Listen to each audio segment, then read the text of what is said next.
Hey guys, it's 2ProViewGames or Adam, and welcome back to another one of my top 5 videos, and today we'll be going over the top 5 features that ruined Call of Duty Zombies.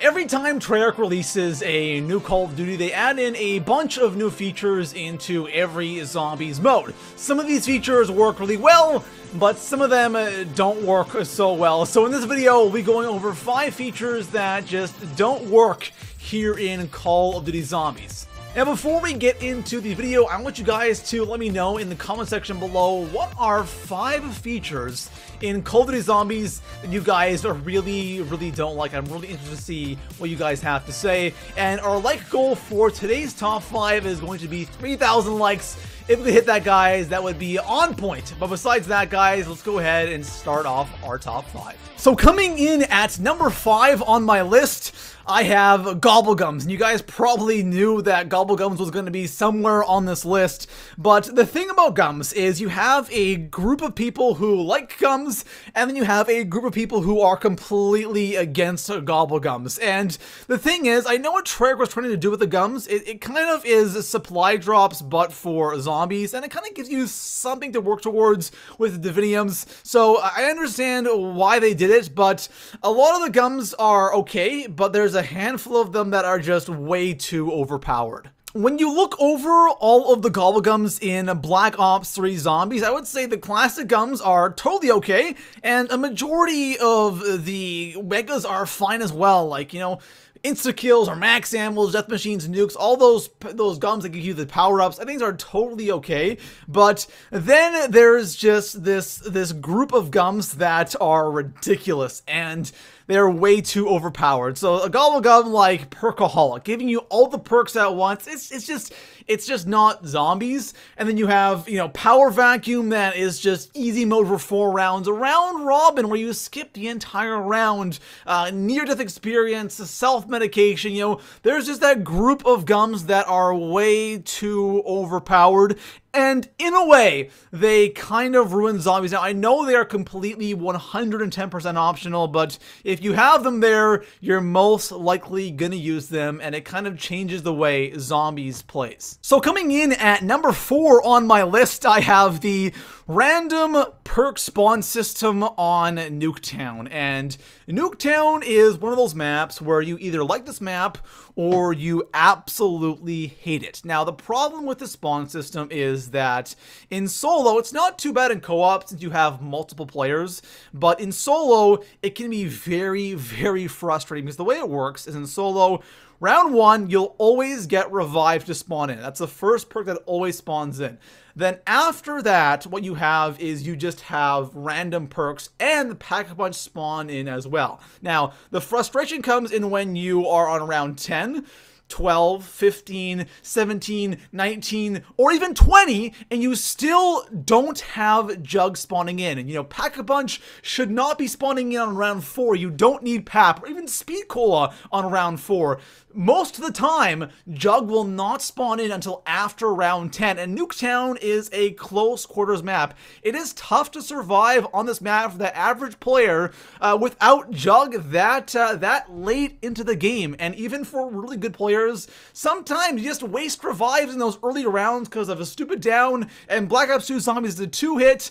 It's so annoying not getting Jug until those higher rounds, and a lot of people hate this map only because of this random perk spawn system. But thankfully, guys, it's only on Nuketown because it is an absolutely horrible spawning system for perks. So coming in at number 3 on my list, I have the witches on Buried. Now, it's not really the witches themselves, it's something that they do, and that one thing is taking your points, and this can be really annoying. It's happened to me so many times where I have 5,000 points, I'm all excited to go Pack-a-Punch, and I go through the witch's house, and a witch accidentally hits me. She surprises me around one corner, or she spawns in somewhere I don't expect, and there go my hopes and dreams of Pack-a-Punching on this map because the witch had to take 2,000 of my points. Now, I will say, in solo, it isn't the biggest thing in the world. If you're careful, you should probably have no problem getting through the witch's house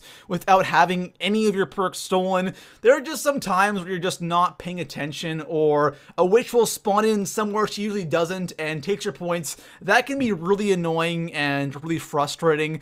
I think the big problem with this is in co-op, because in co-op, when you're playing with randoms or you're playing with some friends and someone just runs in there and doesn't tell you, witches will spawn in around the entire map and just steal all of your points.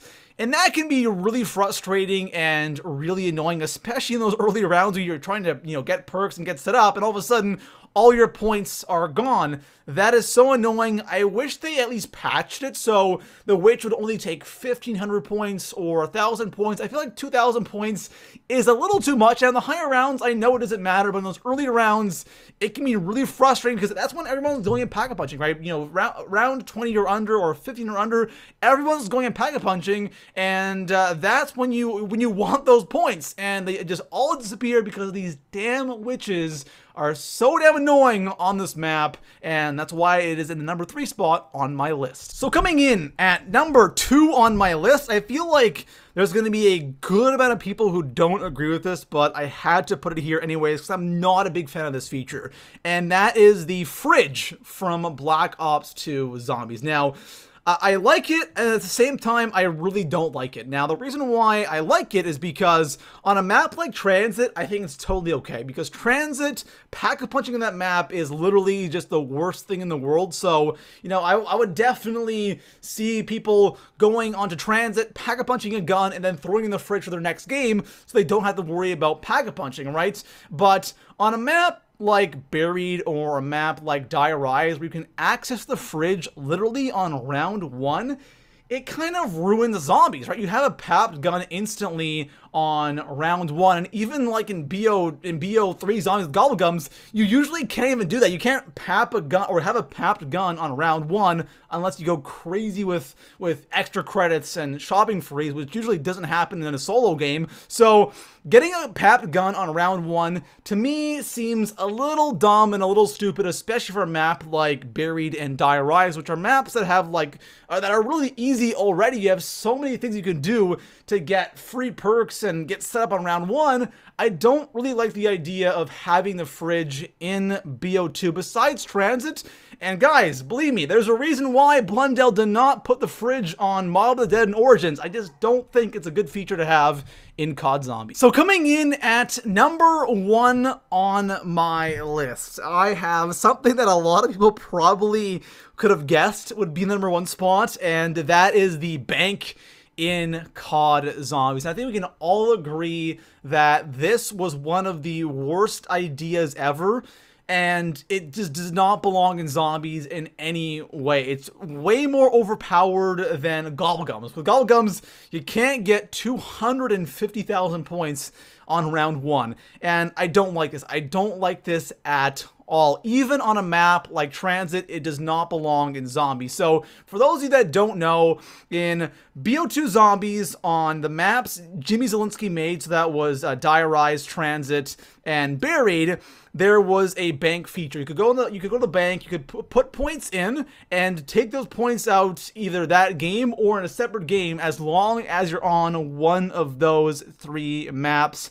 And honestly, it just kind of ruins Zombies. You can go to the bank on Die Rise and Buried easily on round 1 and take out as many points as you want, and you can literally be completely set up, have everything you need. Pack-a-punch guns, perks, wonder weapons, all done. The entire map opened up on round 1, and that's a little OP if you ask me. If you look at Black Ops 3 Zombies, even if you had the most OP guns, so having like a shopping free or extra credit that gives you points and stuff, in a game of solo, you can't do that on round 1. It's literally just impossible to do in BO3 Zombies, but here in BO2, being able to, like on Buried, it's so easy to get every single perk in the game on round 1 and having all your guns pack-a-punch. You pair that with a fridge, it honestly kind of ruins Zombies, and I'm really glad that on Mob and Origins, these features are not there, because it would honestly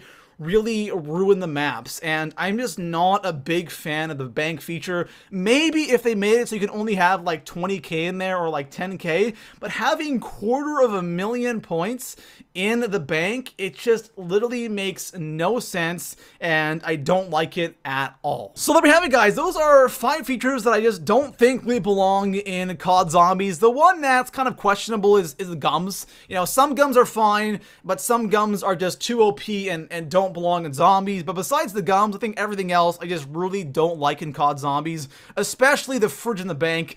I don't know, it just, to me, it kind of ruins the maps that it's on. You know, 250k points on round 1, and being able to get a pap gun also on round 1. On transit with the fridge, I understand, but the bank just does not belong in Zombies at all. Besides that, guys, let me know in the comment section below what is one feature you absolutely dread in COD Zombies. And if you haven't already, guys, drop a like, subscribe for more top 5s. Anyways, guys, if you're watching, and peace out.